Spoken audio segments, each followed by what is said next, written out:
The Last Tavern. Episode 2. The Tale of the Green Elves and the Fool's Gold. And at that very moment the handle of the front door turned without a sound. The bronze bell gave a faint chime, and a new shadow appeared upon the threshold. The genial smile drained from Master Primus's face in a blink. Why didn't the dogs bark? And old Brandy at the gate, where in blazes was he looking? Primus grumbled belatedly, squinting at the blurred outline of the newcomer. Meanwhile, the shadow on the threshold stepped out of the gloom and took the shape of a hook-nosed lady in a bonnet, armed with an umbrella that Primus had first taken for a traveler's staff. The lady burst into a creaking, acid-edged tirade. "My dear son-in-law, why are you staring at me as though you've seen a ghost?" the old woman exclaimed. "I am quite far from being a ghost yet. Now then, tell your louts to unload my things from the traveling carriage and bring them to my chambers. The heavens are about to open any moment." "Mother?" Primus breathed helplessly. His sea pipe went plop into his mug. He sobered instantly and knew the evening was already ruined. Much to his great relief, at that very moment, Aurelia Oldox came bouncing down the stairs, crying out in startled delight. "Dear mother, Aurelia!" Her mother, Amelia, snapped at once, casting a sharp eye over her daughter. "Where is your fresh apron? And where is your white cap, Aurelia?" "But mother, today is Friday." The startled daughter tried to recover, hopeless. A sharp verbal dressing down followed, the echoes of it lingering from the far end of the tavern, as Aurelia retreated before the relentless advance of her insatiable mother. "And have my supper sent to my chambers. I have no intention of choking on the rank fumes among these louts," came her voice from deep within the tavern, hot on the heels of Aurelia, who shot back into the hall like a cork from a bottle. Old Primus was clearly saved, at least until tomorrow morning. Yet the old man had never relied on luck alone, and so he prudently fortified himself with another draught of ale and stood ready to resume his storytelling. All the more so since the quick-witted Liana had already brought him a fresh pipe, and now, stifling laughter in the embroidered sleeve of her dress, began clearing the tables together with the young, downy-lipped waiter Frederick, whom everyone here simply called Freddy. The Green Elves and the Fool's Gold. Is that the tale you were all so eager to hear? Old Primus asked the assembled company, raising his voice above the tavern's din. "Yes, yes, the Green Elves!" the guests cried in chorus. "And the Fool's Gold!" shouted one of the dwarves. "Well then, listen," old Primus rumbled good-naturedly, blowing a silver ring of smoke toward the ceiling. "There once lived, on the Sheep's Brows, not far from our own parts, a lad named Patrick.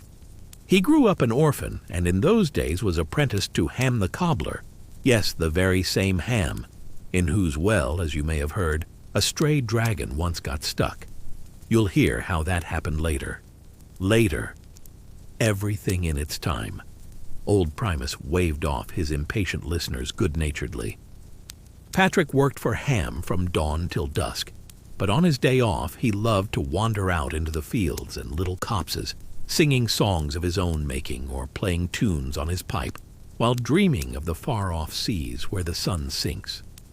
Often he would sit upon a grassy knoll in the shade of the birches and whistle back and forth with the mischievous starlings, or tease the mocking thrushes. He was fond as well of fishing and of going mushrooming, yet the pleasures of this quiet hunt were somewhat dimmed by his fear of snakes. When he was still a small boy, he once stepped on the tail of a viper, and the creature gave him a good bite in the leg. Luckily for Patrick, it happened in early spring, when a snake's venom has not yet come into its full strength. Otherwise, he might well have lost the leg, sure as anything, or worse. So it happened one day that Ham sent his apprentice into the wildwood to cut a pair of collar bows, and Patrick went to look for timber fit for the job. Now it must be said that not every tree will serve for a horse collar, but only such wood as bends well after steaming, without cracking or breaking, such as willow or elm. As he spoke of Patrick, Primus, meanwhile, was leisurely packing a fresh pipe, tamping the pipeweed down with care, and weighing whether to light it now or wait a while longer. His tale flowed steadily and smoothly, like well-aged plum brandy pouring into a round-bellied mug, while outside the windows the honey-colored sun slowly slipped from the clouds, only to sink beyond the edge of the world, promising fair weather for the morrow. Old Amelia's fears of the heavens bursting open came to nothing. A passing wind scattered the damp clouds, just as a hawk scatters a flock of gray pigeons.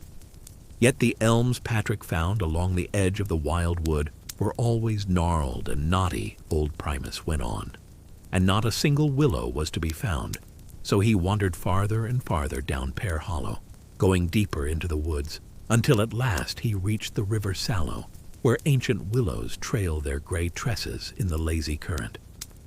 Now it was already the eve of the sun's turning, or, as the elves call it, the summer crown. Butterflies fluttered above the meadows, dragonflies darted over the river bend, swallows skimmed the water, snatching mosquitoes and midges, and satisfied ducks fussed about in the backwaters, snapping at the rich pondweed. Peace and bliss. At that place, the River Sallow ran through a shady defile, thick with dark alder. But alder would not do for collar bows, so Patrick followed the river downstream, along a path that wound over flat stones and knotted roots, skirting the reed-choked backwaters. At length he came to a narrow floodplain stretching along both banks of the river for a little over a mile, where weeping willows hung their long branches freely above the water. In former days, the villagers used to drive their sheep and goats here to graze, but those days are gone. All that remained was a rickety pole footbridge on posts, spanning the stream just where the alder defile opened into the valley. Yet even in former days, few people cared to cross to the far side, though the grass there grew richer and thicker, and in summer mushrooms and berries were plentiful. The trouble was that the place had an ill name, like the whole of the wildwood. Only herbalists in search of healing herbs went there, and the occasional reckless hunter. For here, as the wise folk themselves said, ran the border between worlds. On this side of the River Sallow, you see, lived men, and on the other, well, there was no telling what might live there. Patrick was not much troubled by such tales and scare stories, but the western bank of the river fairly swarmed with vipers, so from early summer until late autumn he gave that side a wide berth, and the rest of the year there was little reason to go there at all. Yet this time Patrick had another thing in mind. He meant to do a bit of fishing as well. The weather promised a fine catch. "I quite forgot to tell you, he had brought his rod and bait with him," old Primus added. But no sooner had he stepped onto the green floodplain, barefoot, and walked a little way through the silky grass, than such a calm came over him, such a bliss, that, unable to resist the gentle languor stealing upon him, he at once forgot Ham's errand and sat down beneath the nearest alder. There he leaned against the trunk and sat, listening to the fluting calls of the orioles, the soft rustle of the reeds, the steady chirr of the grasshoppers, little by little losing all sense of time and sinking into a drowsy, comfortable haze. And soon it seemed to him that the willows were whispering, speaking softly among themselves. There came the sound of quiet girlish laughter from the backwaters, and the clouds above the forest took on the shapes of strange and unseen creatures. All of it lulled him, warmed him, rocked him gently, like a mother's arms in a thoughtless childhood. Ah, yes. Old Primus smacked his lips dreamily, as though the tale stirred memories of his own, and set his bent pipe aside on the little barrel table at his elbow. But even the longest day must come to an end. The sun set, and a dusky gloom settled over the valley. And in the dusk, well, a clear matter, or rather a dark one. Things have a way of happening. But it was not the sunset that roused Patrick from his spell. He came to only when a mischievous squirrel, chattering mockingly, pelted him with a shower of old alder cones. He came to and at once was troubled. Dusk had already fallen, no wood for the collar had been cut, and worst of all, where there had been a passage from the valley into the defile, there now stood a dark willow, sprawled across the way, creaking and rustling its branches in a most ominous fashion, despite, it should be noted, the utter stillness of the air. There it stood, the old hag, wedged between the slope and the bank, no passing it either way. How's that for a turn? A glamour, witchcraft, enchantment. With that, old Primus called out to the waiter and told him to draw a glass of the crimson strong from that very batch, which at once set the regulars and wayfarers asking for the same. So then, old Primus smacked his lips contentedly, having taken a sip of the tart wine and a bite of green cheese, the one with basil and fenugreek, long made at the tavern. As I was saying, a murky dusk fell upon the land. Patrick got to his feet, then sat down again and fell to thinking, what was he to do? Ham the cobbler would surely give him a proper dressing down for a day wasted, and searching for suitable timber in the dark promised little success. Though then again, Patrick reckoned, why search for it at all? There it was, the willow hag, sprawled across the path, swaying. All he needed was to pick a proper branch and cut it. But no sooner had he spat on his hands and taken up his little axe than, in the stillness and the windless air, he heard a wondrous song drifting from the far bank, from the very depths of the wood. Unearthly voices accompanied by the plucking of silver strings. Spellbound, Patrick stood motionless. And how do we know the strings were silver? The pretentious cloaked fellow could not help interjecting again. Well then, what else would they be, if they rang? Old Primus said with feigned surprise. Hair or gut strings would only twang, but these rang, so they must have been silver. What's not to understand? The cloaked fellow only snorted into his mug, drowning his quibble in ginger ale. At that the dwarves, who until then had sat with faces like stone, burst out laughing in booming voices. Soon the whole tavern joined in. There is such laughter among men and others that rises for no clear reason, yet proves utterly contagious. After the general laughter, a hush fell, and in that turn from mirth to silence, old Primus sensed something ominous, but he took a pull from his mug and went on, as though nothing had happened. Patrick stood motionless on the dewy grass, listening to the song drifting from the wooded hill. Above the thicket the young moon shone out. Over the water mist began to gather and stretch, veiling the low ground in a milky haze. His old fear of the snakes beyond the river gave way in the young man's heart to a longing for the unknown. And Patrick made his choice. With a quick, squirrel-like leap, he sprang across the narrow bridge of poles, and in a moment he was on the far bank. From there his feet seemed to carry him of their own accord, away from the river and up the steep slope.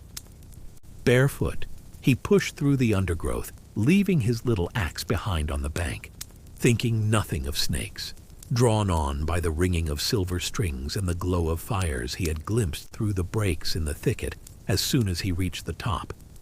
He paused once more on the hillside to look back, to see the stream of mist with its curling offshoots flowing down the gullies into the valley. Then he lifted his eyes to the sky, where the Milky Way was coming into view.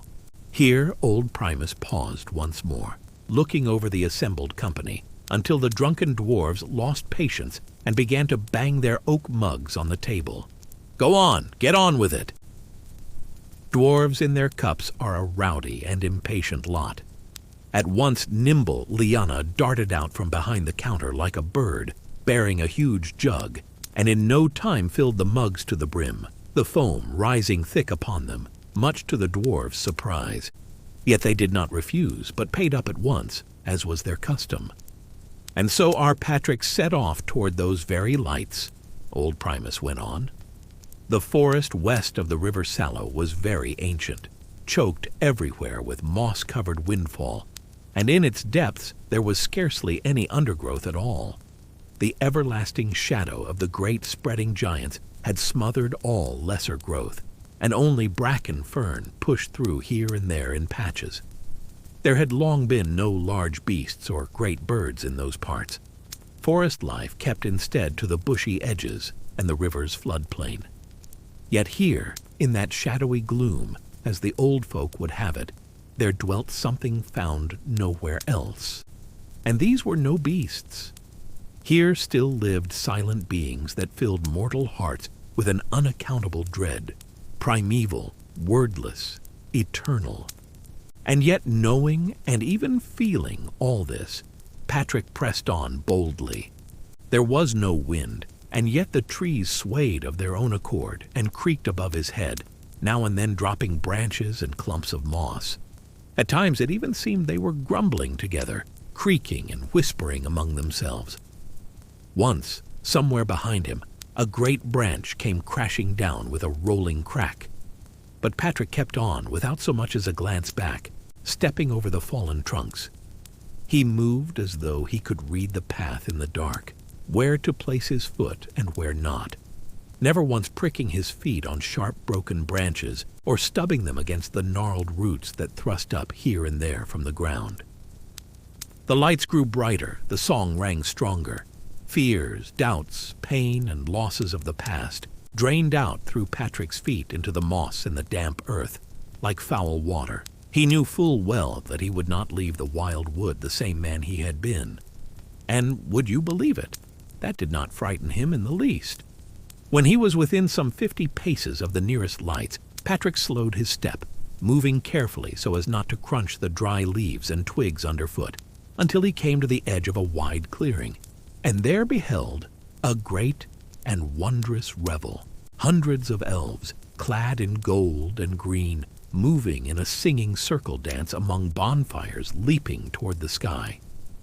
Thus they were bidding farewell to the shortest night of the starry circle, to welcome their greatest day, the crown of summer.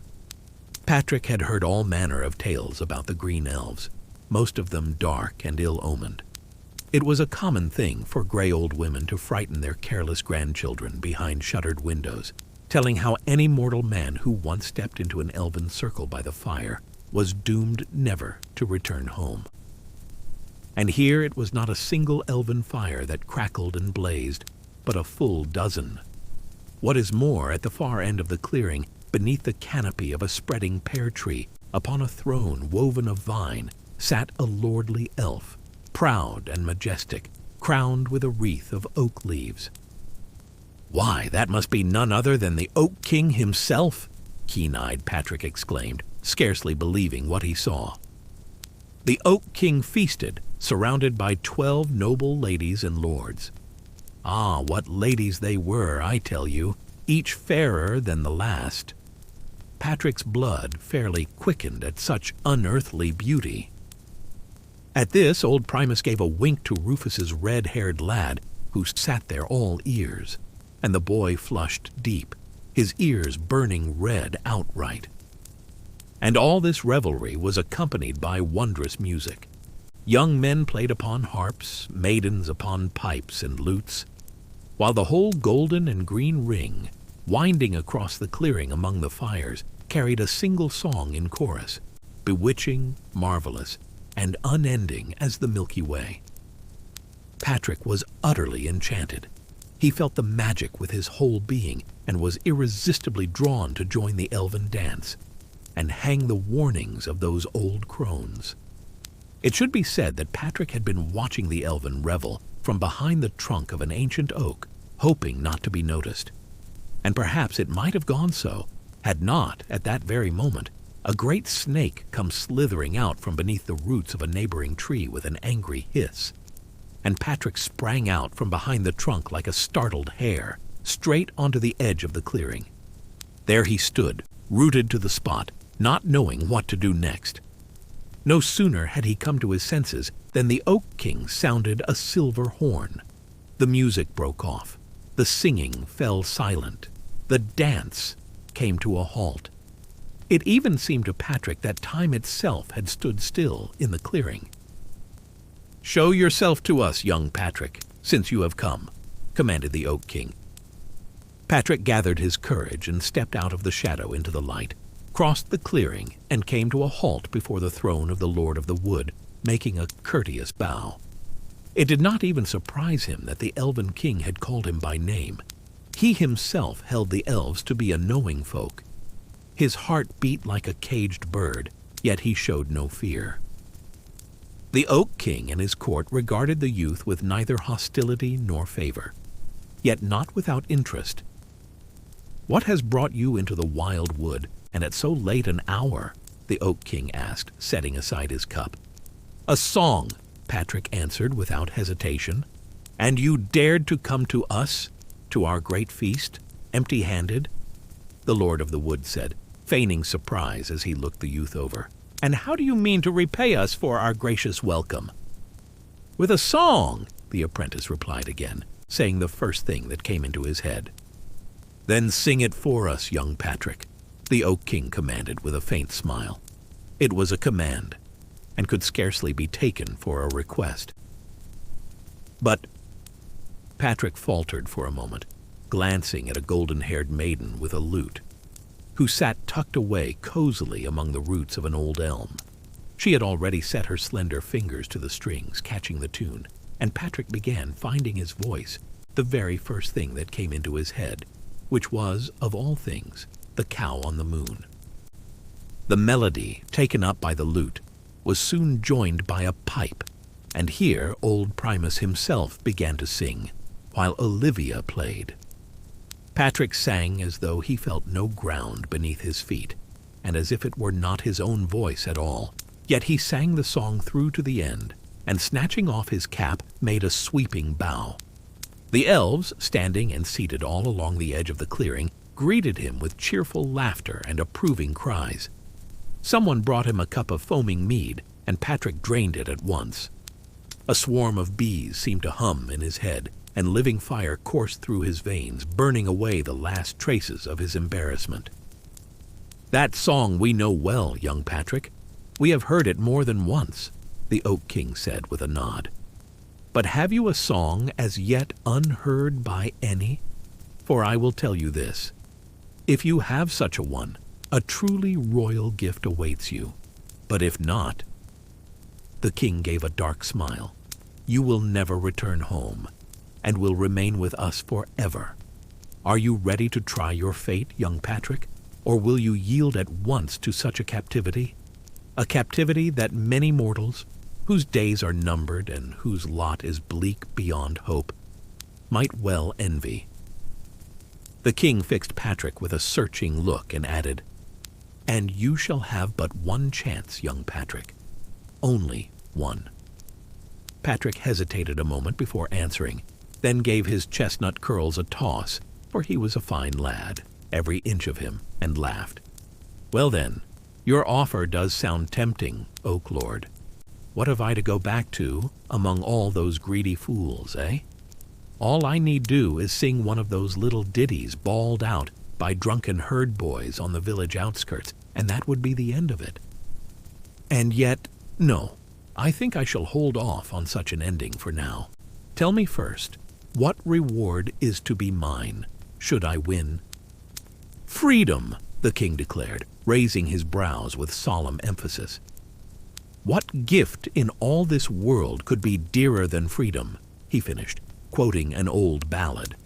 At which the nobles seated around him broke into laughter. Patrick stood there alone, one against a whole elven realm, for so it was in truth. Not one of the elves spoke in his defense, nor dared go against the king's will. Yet Patrick was no fool. With perfect composure, he declared to the king that he, Patrick, son of Rorik, was a free man by birth, and had neither yielded nor sold his freedom to anyone, and therefore it belonged wholly to him alone. And whoever would grant him his freedom must first take it from him against his will, his own will, Patrick's. And so there could be no talk of any gift from the king in this matter, for in receiving his freedom he would merely be keeping what was already his. Nevertheless, he was willing to try his fate and accept the royal challenge, provided that the Lord of the Green Elves would in turn stake something of his own. Why, even his oak leaf crown. An oak leaf wreath against the freedom so nobly praised by the king. Is that a fair price? Patrick exclaimed with studied astonishment. Not a golden crown, not a diadem of diamonds. No gain in it at all. Nothing but a simple wreath from the Lord of the Wood's own brow. Why, there is not even any glory to be had from it. Who would believe such a tale from a landless nobody like me? I would have no proof of it, only the memory for myself. Patrick himself did not know what had prompted him to name the wreath. He had acted on impulse, against both gain and common sense. A murmur and laughter of astonishment ran through the elves, for they knew the secret word, that only the Lord of the Elves might wear his wreath, and no other, neither immortal nor mortal. Whether Patrick himself knew this, the tale does not say. "My wreath, and nothing more?" the king said in genuine surprise.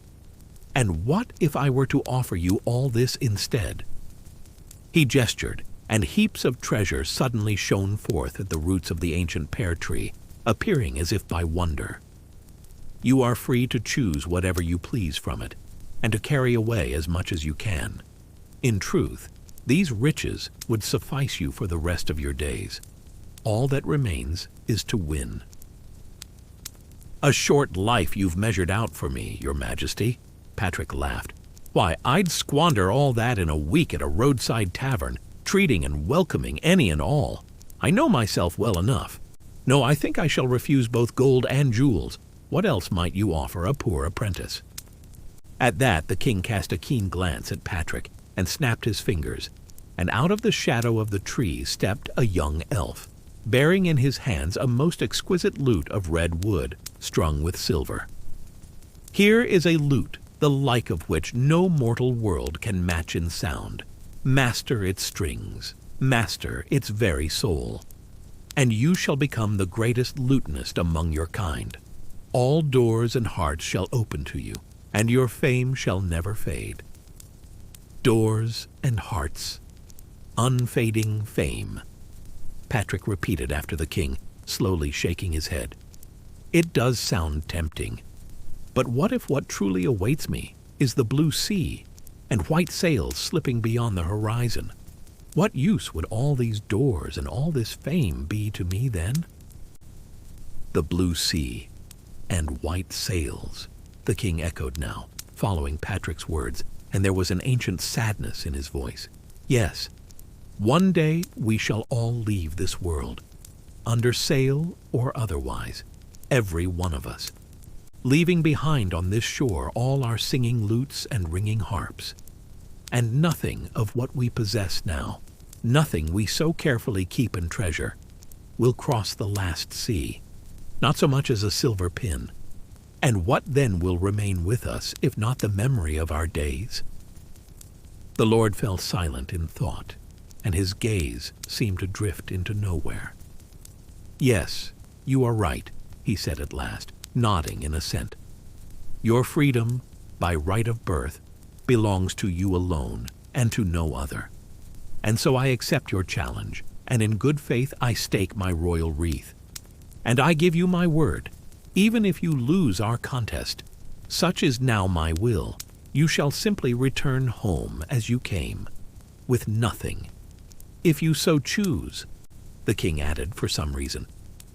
Patrick had half a mind to say, "I shall sing, and you may join in if you know what to sing. And if you do not, then you shall not join at all," thus guarding himself against any trickery on the part of the elves, whose cunning was the stuff of legend. But some voice within him held him back and gave warning, and Patrick made his choice. Oh well, come what may. And he struck up a song of his own making, for he was a gifted composer, though he had never shared his songs with anyone, and so was certain the elves had not heard it. He began to sing, and none of the forest folk joined in. He sang of white sails and restless waves, of the sun sinking beyond the rim of the last sea, and of a bold mariner who had set his heart on crossing the wide waters to reach the undying lands, where time holds no sway over those who dwell there, and death cannot part lovers." And when he had finished, a hush of rapt silence fell, and none dared break it until the Oak King spoke. "Yes, such a song, or any like it, I have never heard until this day," he said. "It carried me to the edge of the world, across the exalted sea, which you call the last, and a part of my soul has remained there." "I made it last winter at Yule," Patrick replied simply, "when the fire in the hearth burns day and night and must not go out before the new sun is born." "Well then, Patrick, such a song truly deserves a reward, even had there been no bargain between us. But before you claim your rightful winnings, you shall share in our feast." And the king made a gesture with his hand. "A feast?" Patrick said, looking about him. To his great surprise, carved tables now stood in the middle of the clearing, laden with every kind of fare: apples and grapes, fresh greens, honeycombs, golden brown cakes, sweet wine, and game roasted over the coals. "Look at that!" Patrick cried in delight. "And back home, we've only just got strawberries and the first cherries coming in. No apples or pears to be had." They seated him at the table, and he fell to eating for two, yet felt neither fullness nor any hint of drunkenness. In between food and wine, he joined the Green Elves in song, went round with the dance, and now and then broke into a lively reel with other youths when they struck up their merry tunes. A young man's high spirits surged in him, his blood ran like new wine, and he was ready to fall in love with every elf maiden he saw, if only one would give him the slightest sign. And soon he no longer knew what it was he truly desired. His dreams of the sea began to fade, dissolving into vague fancies. The past seemed like a dream, and the elves seated beside him felt like distant kin, drawing ever nearer. He seemed to be drifting somewhere. And now, without quite knowing how, he was on the verge of renouncing all that was earthly and former, ready to accept this elven bondage, which no longer seemed bondage at all. And then, from somewhere far off, from some lonely homestead, came the cry of a rooster. Patrick started as if struck, and came to himself. He was sitting on a tree stump at the edge of the clearing, and there was not a soul around. "What a vision! What a spell!" he cried beside himself with astonishment, springing to his feet and striking his forehead, and down to the ground fell the king's wreath, a wreath of pure gold. Thanks for listening. If you enjoyed it, please give a like to help the tale going.